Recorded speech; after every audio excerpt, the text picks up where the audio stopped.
Nós vamos agora conversar com o Procurador Federal, o Dr. Paulo Manuel Moreira Souto. Dr. Paulo, inclusive, ele é autor de vários livros, né, dentre os quais aí o Guia Prático do Direito Doméstico, e também mantém aí no ar um portal que é o www.direitodoméstico.com.br.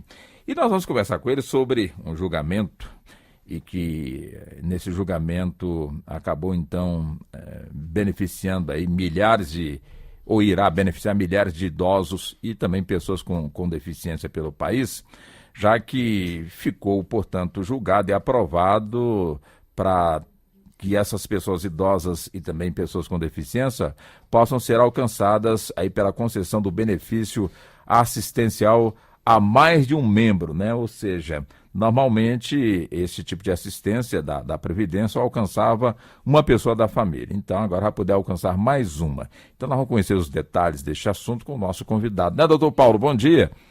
Bom dia, Walter. Como é que você está? Tudo bem. E é sempre um prazer receber o senhor na Rádio Nacional. Tá bom, doutor Paulo? É tudo meu. Isso. Então, para começar, conta para nós o que é benefício assistencial. Porque a gente fala de aposentadoria, seguro disso, seguro daquilo, benefício assistencial no campo da Previdência. O que vem a ser, doutor Paulo? Ele também é conhecido como LOAS, ele também é conhecido como BPC, benefício assistencial, uma para-assistencial. Isso é um benefício que ele surgiu em 1993 para beneficiar os idosos deficientes, aquelas pessoas que não contribuem para a Previdência Social. É tanto que ele não é um benefício previdenciário, e sim titulado como benefício assistencial. Quem tem direito são os deficientes e os idosos maiores de 65 anos de idade, onde a renda per capita não seja superior a 1/4 do salário mínimo. Só que esse 1/4 salário mínimo, tudo indica que dentro em breve já vai aumentar para meio salário mínimo. Esta é a corrente que vem seguindo o Supremo Tribunal Federal. Tá. Então, as pessoas, a renda familiar tem que ser inferior a 1/4 salário mínimo, ele não está vinculado a nenhum regime de previdência social, ele também não pode receber, de espécie alguma, qualquer benefício previdenciário, o requerente, né? E que ele tem que provar que a sua família não pode lhe manter. Então, as pessoas que têm direito ao benefício assistencial. Idosos, maiores de 65 anos, com 65 anos de idade ou maior, ou mais, e os deficientes, que não tenham a mínima condição de trabalhar, são os beneficiários. Certo? Tá, vamos pegar então aqui um exemplo, né? O senhor está nos explicando muito bem, só mesmo para ilustrar ainda mais a explicação que o senhor está nos trazendo. Ou seja, numa família, nessas condições, né, onde realmente o salário praticamente não existe.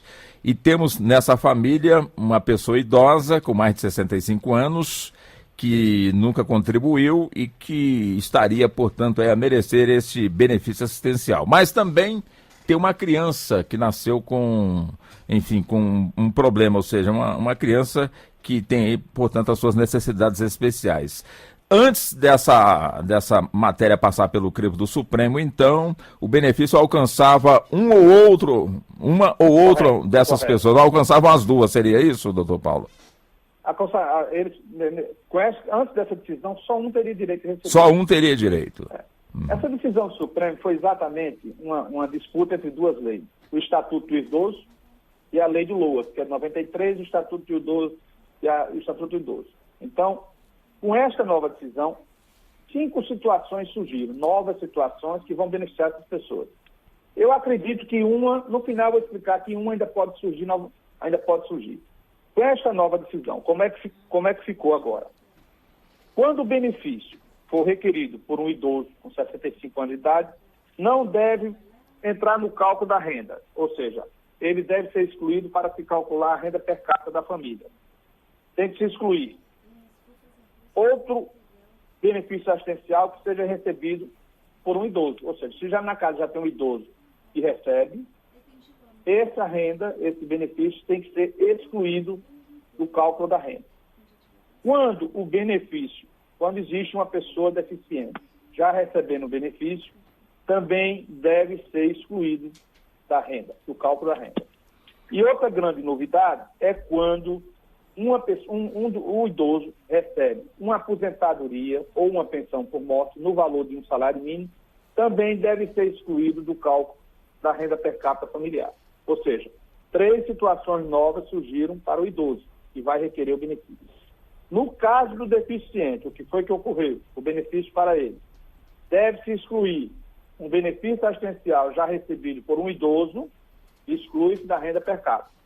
E agora se permite também que 2 deficientes que façam parte do mesmo núcleo familiar, ou seja, que moram na mesma casa, os 2 podem receber, ou seja, um benefício assistencial recebido por um deficiente deve ser excluído da renda per capita quando outro deficiente está requerendo o benefício. Seja que a renda per capita da família, aí, excluído esses 2, não seja superior a 1/4 salário mínimo. Tá.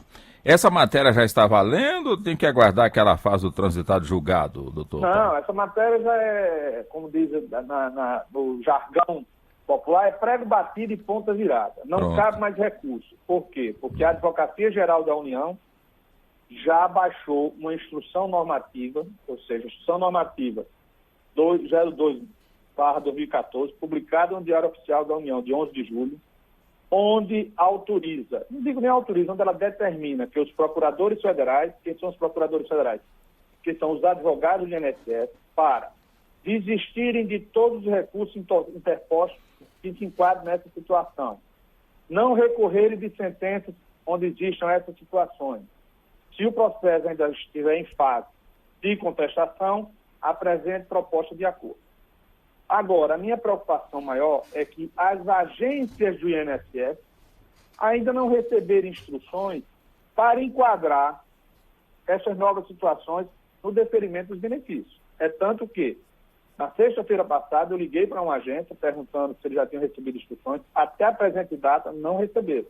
Eu pelo menos, desconheço se existiu alguma determinação da presidência do INSS para enquadrar essa resolução essa instrução normativa da AGU para se aplicar nas próprias agências. Por quê? Porque isso evitaria da pessoa, um exemplo, ele vai requerer um benefício, aí o servidor do INSS, não, só não tem direito porque uma idosa está requerendo, não, porque o seu esposo, que é idoso ou companheiro, já recebe.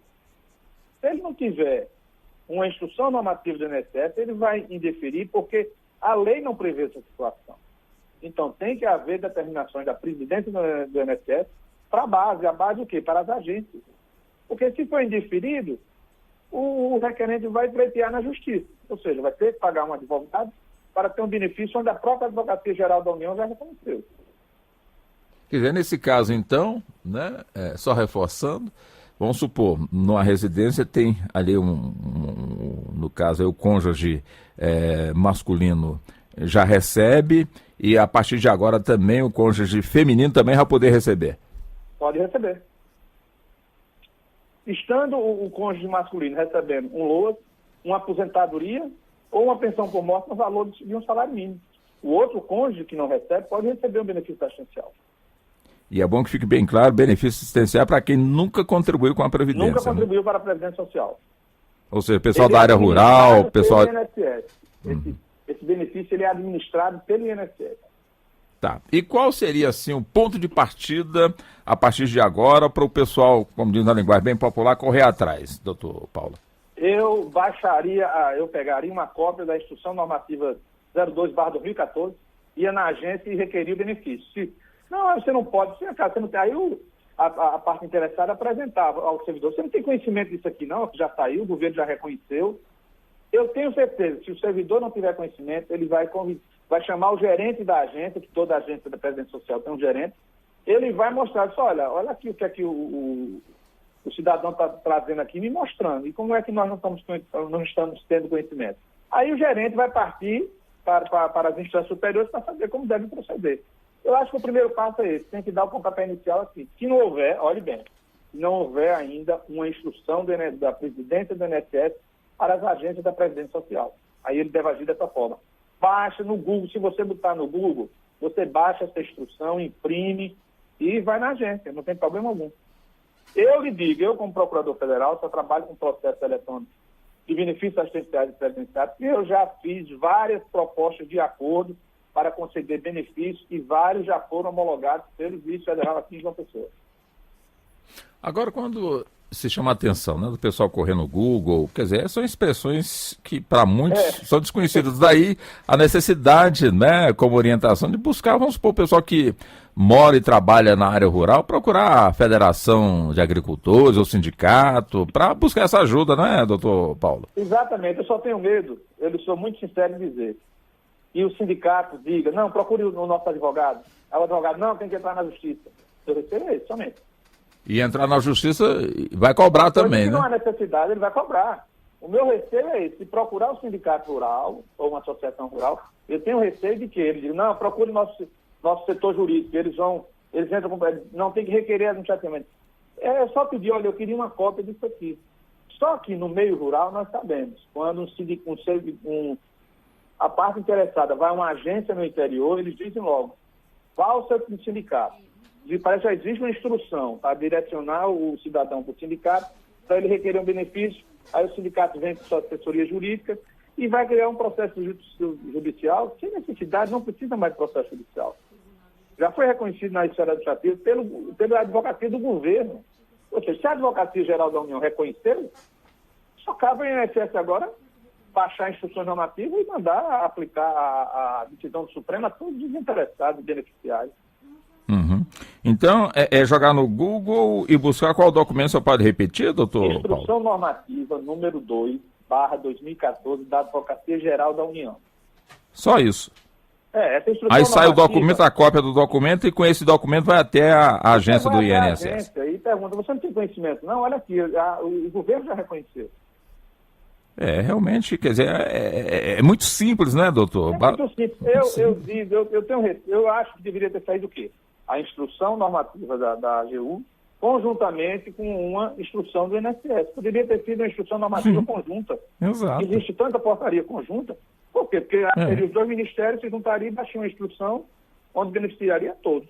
Exatamente. Aí eu lhe digo, quando eu falei que um sexto caso poderia surgir, é porque eles não incluíram, no caso, quando uma pessoa é deficiente, eles não estão excluindo do cálculo da renda uma aposentadoria ou uma pensão por morte recebida por um idoso quando o valor é de um salário mínimo. Eu não entendi porque não enquadraram essa situação também. São 3 casos novos para o idoso e apenas 2 para o deficiente. Eu acho que o terceiro caso foi mais uma omissão. Eu acredito que em breve vão aplicar também aos deficientes a exclusão de do idoso que recebe uma aposentadoria ou uma pensão por morte. Quer dizer, e essa instrução está desde fevereiro... Essa instrução foi publicada no Diário Oficial da União, 11 de julho. 11 de julho.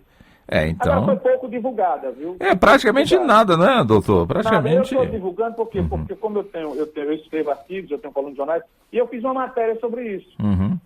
Entendeu? E coloquei na internet e começou a aparecer, existe isso, existe. É a mesma coisa, cada dia que a gente vai lendo, a gente vai aprendendo. Este final de semana eu estava fazendo a atualização do meu site e eu descobri um caso que eu trabalho com isso, você vê, cada dia a gente está aprendendo. A licença maternidade da mãe adotante, que antes teria problema de idade, aí tinha, o número de meses era de acordo com a idade. Saiu uma lei e, a idade, até 8 anos de idade são 120 dias. Mas a novidade nesta lei é que se a mãe adotante não for segurada da Previdência Social e o pai adotante for, ele vai ter direito ao salário maternidade e à licença maternidade. Eu desconhecia isso. E ela não?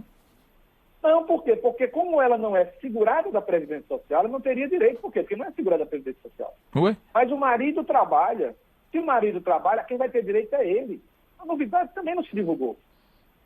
Entendi. O que falta é divulgação do país. Você entendeu o que eu falei? Entendi perfeitamente. É novidade para mim, eu trabalho com isso há quase 30 anos. E olha que o senhor está todo dia, né, respirando isso aí diariamente, né? Isso, e você vê, eu olhei, eu digo, não, eu sou sincero, eu sou vídeo de Deus, eu desconhecia. Então, uma novidade que a gente vai divulgar isso aí para as partes interessadas, né? Porque quem está nessa situação e adotou filho nos últimos 5 anos, ele tem direito a requerer um salário de maternidade. Agora, tem que ver se a lei retroage. Acredito que, administrativamente, não, mas se o interessado for para a justiça, a lei tem que retroagir, porque ela está retroagindo, nesse caso, para beneficiar e não para prejudicar. Tá bom. Quer dizer, é realmente uma informação importantíssima, né, para a nossa população carente e também tem aquele detalhe, se essa população encontrar qualquer tipo de dificuldade, precisar ir para a justiça, nós temos aí a defensoria, não é, doutor Paulo? Tem a Defensoria Pública da União, e ele já tem em mãos isso aí, a Defensoria com certeza já tem em mãos, é tanto que eles entram com muitos processos contra o INSS.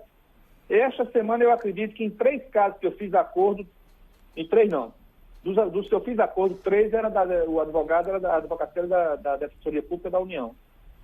Quando você fala fiz acordo, como é? Que tipo de processo é? Eu vou dar um exemplo aqui, pronto.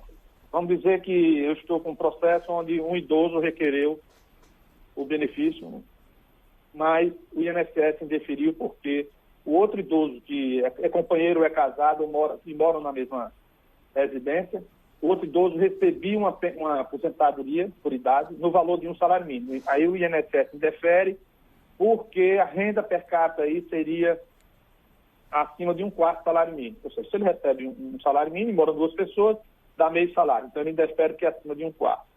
Aí ele entra na justiça. Quando o juiz me cita para eu contestar o processo, eu analiso se a situação daquele processo está nessa nova situação que o Supremo julgou. Então, estando nessa situação, nós fazemos uma petição, apresentando uma proposta de acordo para conceder o benefício àquele idoso a partir da data que ele requeriu administrativamente junto ao INSS. Então, Entendi. é isso, o procedimento é isso. Data requerida, vamos supor que ele requereu 1 ano atrás, vai valer a partir do ano que ele requereu. Vai, a gente paga todos os atrasados através de RPV, só que como é um acordo, aqui na Paraíba, aqui em João Pessoa, nós estamos autorizados a oferecer uma proposta para pagar 80% dos atrasados. Um exemplo, se ele tem direito a receber 10 mil de atrasados, nós oferecemos uma proposta para ele receber 8 mil. Aqui funciona dessa forma, por quê? Porque existe uma instrução da nossa Procuradoria determinando o percentual de acordo no valor de 80% dos atrasados. Que não deixa de ser um bom acordo, né, doutor Paulo? É um bom acordo, porque se você partir para o lado da Justiça do Trabalho, os valores são pequenos. Se você parte comparando com os valores oferecidos pelos Correios em ações da Justiça Federal, é uma diferença exorbitante, como também os acordos propostos pela Caixa Econômica Federal. No caso dos segurados da Previdência Social, nesse caso chama-se segurado porque é contra o INSS, apesar de que ele apenas administra a concessão do benefício assistencial. No caso, quando é ações contra o INSS, os valores de acordo são bem maiores. Por quê? Porque do outro lado a gente sabe que são pessoas humildes e pobres que estão requerendo aquele benefício, a maioria das vezes. Tá muito bem. Doutor Paulo, quem quiser buscar mais informações a respeito do assunto que você está falando conosco, como fazê-lo, doutor Paulo?